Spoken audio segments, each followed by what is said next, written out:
Leonardo da Vinci, do sensível ao inteligível, La Bela Principessa. Vamos então descodificar esta bela pintura de Leonardo da Vinci. História da obra. Portadas de uma das 4 cópias impressas na década de 1490, as Forsíadas foram dedicadas à família do Duque Ludovico Sforza e ao seu pai. Cada uma delas foi iluminada com frontispício ilustrado de forma diferente, de acordo com as suas dedicatórias. Um está conservado na BNF em Paris, o outro na British Library em Londres.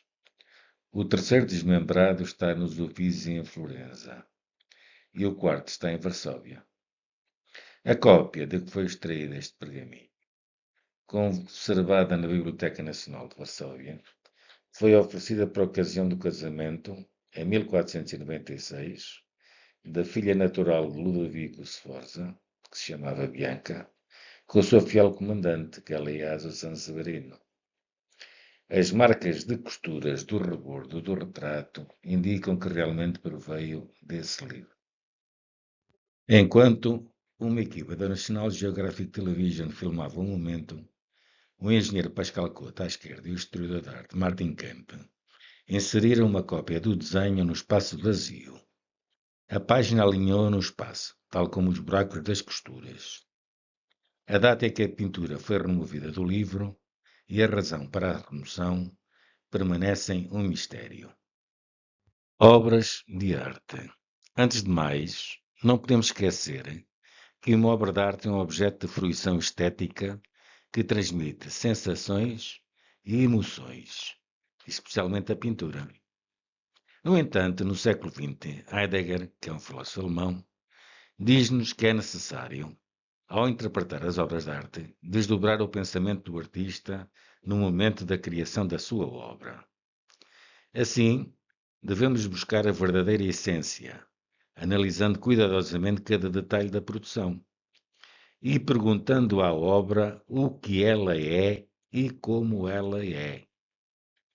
Mas será que é possível uma mesma obra transmitir fortes sensações e emoções e, ao mesmo tempo, conter um forte pensamento filosófico, humanista, crítico ou histórico sobre a sociedade em que vivemos? Pois este é o mistério das obras de Leonardo da Vinci.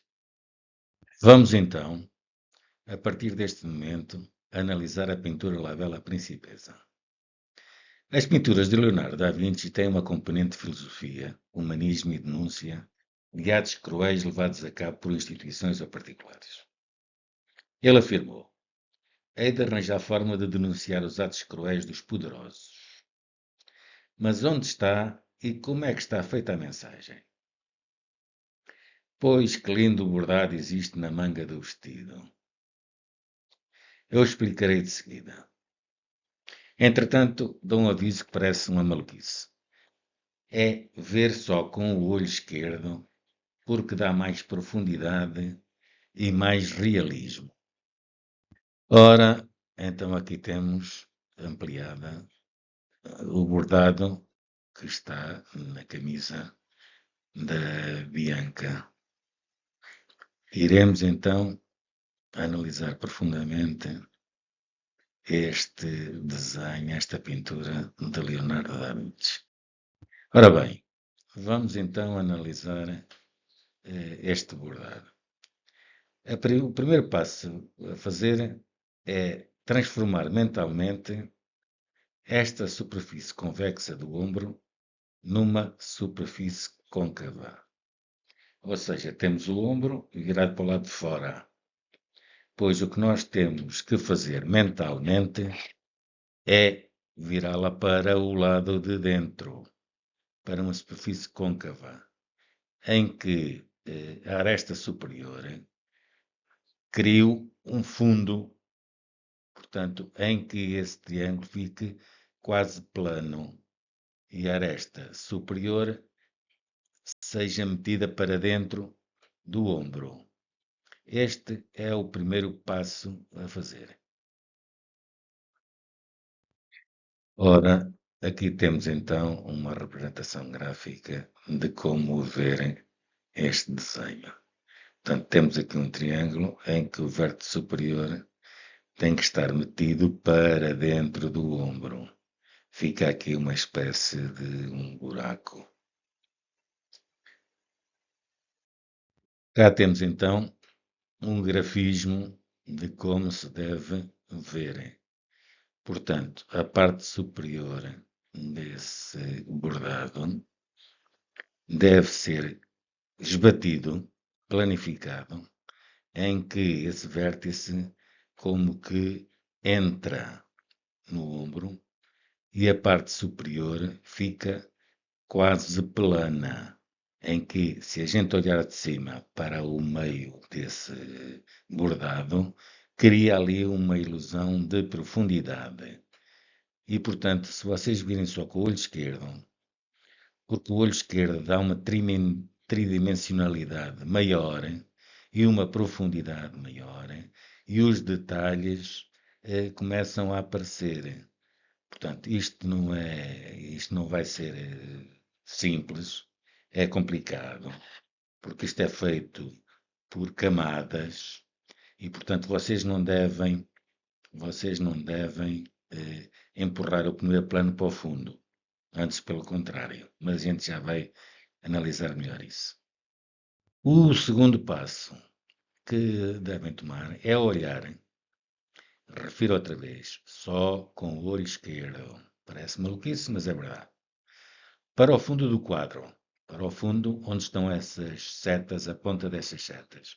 Olham aí para baixo, de cima para baixo, porque isto é uma perspectiva, aquilo que eles chamam perspectiva aérea, na altura chamavam perspectiva aérea, hoje a gente chama-lhe a tridimensionalidade, e portanto, isto é feito por camadas, e portanto vocês devem, com o olho esquerdo, tentar separar as diversas camadas, fatiar, fazer fatias do primeiro plano até ao fundo e tentar descobrir ali as áreas entre elas. Estão a perceber? Porque só assim é que vocês conseguem analisar o quadro. Isto não é uma pintura que tome o conjunto todo do primeiro plano para o fundo, percebem? Isto está tudo aéreamente, isto está tudo pintado, digamos, no ar. A gente, se for de avião e vir e se olhar para uma mata, vê cada pinheiro lá em baixo ou cada árvore espalhadas. Aqui acaba por ser a mesma coisa.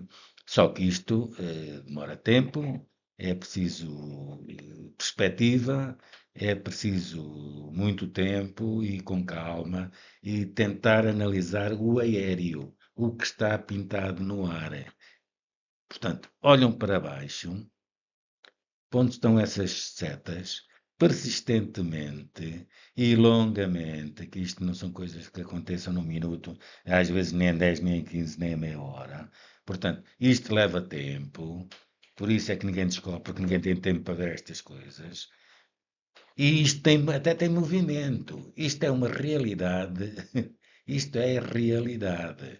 Portanto, para ver isto é preciso fatiar bem a coisa, ver as camadas, olhar tridimensionalmente e ver onde cada risquinho está, em que posição é que está, na fatia, estão a perceber? E ver o movimento, porque isto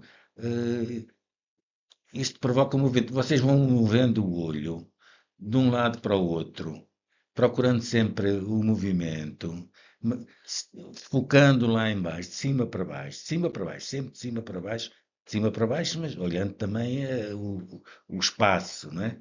Pronto, como eu disse, se forem de avião, vêm aqueles pontinhos todos, é isso que vocês têm que procurar ver. É a tridimensionalidade que existe entre as diversas camadas, não é? Que isto, uma camada está à frente, a outra camada vem logo atrás, depois vem outra. É uma tridimensionalidade que existe aqui. Portanto, e procurando com a mente descobrir o movimento que está aí. Portanto, pondo o olho para um lado para o outro, vendo se conseguem provocar esse movimento na vossa mente. Pronto, isto demora tempo, Porque Leonardo da Vinci disse uma coisa muito importante. O movimento pode ser provocado com a pessoa parada e o que move passar à nossa frente a mover-se. Pronto, nós estamos parados e o objeto move-se à frente e a gente vê que aquilo vai ali em movimento. Ou então, estando o objeto parado, a gente com os olhos, mexendo os olhos, pode provocar também esse movimento. Portanto, com tempo, persistentemente e longamente, e procurando esse movimento, e procurando analisar as diversas partes em que isto está pintado, as diversas camadas, eu demorei 20 anos para descobrir isto. Portanto, e sei que é verdade, porque consigo ver o movimento, consigo ver o fumo, consigo ver essas coisas todas. Porque já vos vou dizer o que isto é. Portanto, no meu entender, isto é uma cadeira de crueldade da Inquisição, onde eles sentavam as pessoas em cima de um braseiro. Portanto, o que isto é lá no fundo, depois da gente analisar isto com tempo e com persistência e olhar lá para o fundo, essas partes laranjas é um brasido que está no fundo. E as partes mais pretas são o fumo que sobe lá de baixo para cima. Portanto, há toda uma mistura de calor e fumo que sobe por aí acima.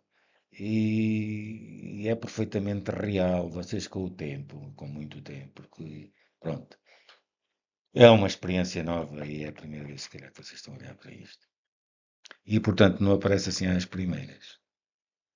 No meu entender, isto é uma cadeira da Inquisição onde eles queimavam as pessoas. Tem o brasido do intenso lemas.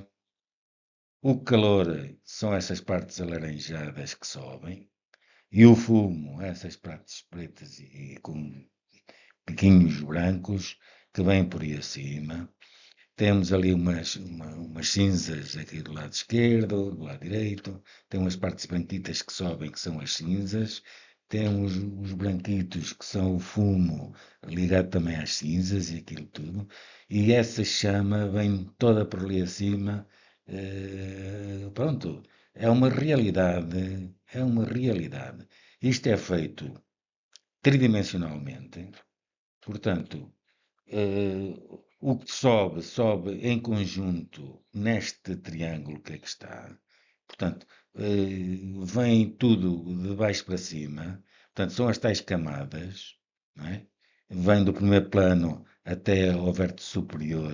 Portanto, aéreamente, está pintado aéreamente, mas depois da gente começar a ver, vê que o fumo e o calor e o brasido, tudo está aí dentro. Tem um brasido enorme e fumo e calor enorme aí dentro. Isto é uma realidade tridimensional muito, muito bem feita, muito bem feita. Este homem era um artista inigualável. Não há, nunca mais, não houve, não há nem haverá um artista capaz de criar uma obra desta maneira. Portanto, agora temos aqui um gráfico para ver, informar como é que vocês vão de analisar a obra, ver a obra. Portanto, temos o côncavo do ombro, portanto, em que o vértice vai lá para baixo, e temos a forma como o fumo sobe aí de baixo para cima. Portanto, é desta forma que vocês devem ver. Olhando para baixo, aéreamente, e vendo que o fumo, o calor, tudo sobe. Vejam só com o olho esquerdo, porque os dois olhos atrapalham tudo, juntam tudo e não conseguem separar as camadas. Ele utilizou esta técnica do olho esquerdo, que está mais que provado que é verdadeira.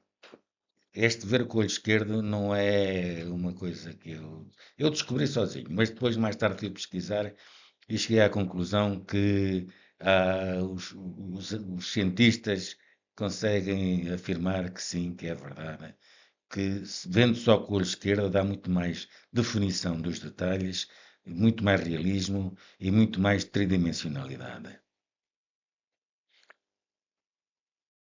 Deixo aqui mais este diapositivo para vocês com calma irem vendo o desenho olhando para baixo, lá para o fundo, onde está essa aí no meio, essa parte mais clara, porque só com o tempo é que os detalhes vêm ao de cima e a força da imagem aparece. E o movimento até. Leonardo disse, tanto faz para criar um movimento, ou se move o objeto e a gente está parado, portanto, ou o olho está parado e o objeto à nossa frente se move e a gente vê o movimento, ou então o objeto está parado e o olho se move e cria também movimento. Portanto, ele diz que basta mover o olho, mesmo que o objeto esteja parado, para criar ilusoriamente o movimento. É o que se passa aqui. Ele criou ali um desenho de tal forma que a gente, se for com o olho para trás e para a frente, para cima e para baixo, e conseguir separar as várias camadas, acaba por criar um movimento do fumo a subir e da lareira lá embaixo, de acesa completamente a vir para cima todo o fumo. Mas isto demora tempo e eu demorei 20 anos para chegar a estas conclusões e ver perfeitamente o movimento que se cria aí. Isto não é de um dia para o outro, demora tempo, porque Leonardo também não dava as coisas de orla. Ele era um grande artista, mas era um grande crítico da sociedade em que ele vivia e utilizou a pintura e o esfumato, porque o esfumato é estes fuminhos que a gente só consegue analisá-los e ver o detalhe que eles têm. Se tiver tempo, se tiver força de vontade, se tiver inteligência para conseguir ver as coisas, portanto, temos que ter vontade de querer saber. Quer mudar as coisas de graça, ele obrigava as pessoas a pensar e a tentar a criatividade e a procurar que as pessoas fossem inteligentes e quisessem mesmo saber, ter conhecimento das coisas que tinham que lutar por elas. Portanto, se vocês querem ver a coisa, têm que lutar por ela. Pois, continuem a ver, mas não desistam. Vão ver que no fim vale a pena. Portanto, analisamos a parte do ombro, onde está aí esse fogo, essa fumarada toda que vem para cima. Mas eu tenho a certeza que há muito mais. Mesmo aí no ombro, tirando essa parte do fogo, depois para cima onde está a fumarada, existem aí muitos risquinhos, muita coisa que parece que são ferramentas, são utensílios quaisquer, são umas maquinetas que estão aí, pronto, mas é muito difícil eh, juntá-las e perceber o que realmente é. Assim como na parte do cabelo e atrás das tranças, aquilo tudo tem ali também mistério que eu tento resolver e vou tentando descobrir, mas depois não consigo congregar tudo para ter uma ideia de realmente o que é, porque é complicado, é muito complicado. Mas existe aqui muito mais para ver e descobrir. É de certo uma denúncia. É de certeza uma cadeira com brasido no fundo e com fumo a subir por toda a abertura. O que pretende denunciar é um ato de crueldade ao queimar quem estiver sentado. Terá sido na altura da Inquisição ou é um ato de alguém com poder? Terá a ver com o poder Ludovico Sforza ou do seu comandante Galeazzo Sanseverino? Por que é que Leonardo fez esta denúncia num quadro destinado a homenagear um casamento? Para quem procura o conhecimento. A dialética é o meio, através do diálogo, de conhecer o que é enquanto conhecimento verdadeiro que se distingue da ignorância e também da opinião. Ela é sinônimo de filosofia. O filósofo é um dialético. A dialética pode, pois, ser considerada a única ciência verdadeira. Ela é o conhecimento da realidade. Quem discute alegando autoridade não usa a inteligência, mas a memória. A verdade é a única filha do tempo, disse-o Leonardo.